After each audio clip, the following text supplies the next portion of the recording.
Hey guys, this is Paul from Headlight Experts. So today we're doing a video on the 5202.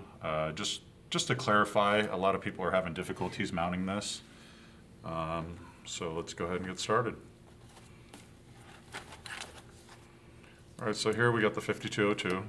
You'll notice it's got the side clips, and this one here has the two on the bottom and one on top for the guide tabs.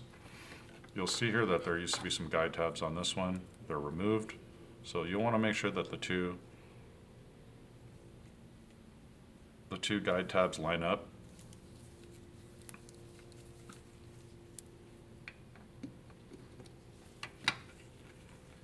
Once it's seated in, you can see here, it's lined up. Just click one side in. Go ahead and turn it around.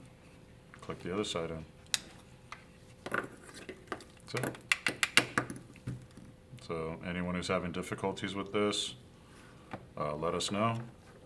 We can help you out over the phone. You can also make adjustments for clocking after it's been mounted. All right. Any other questions, you can email us at cs@headlightexperts.com and visit us at headlightexperts.com as well. Thanks a lot.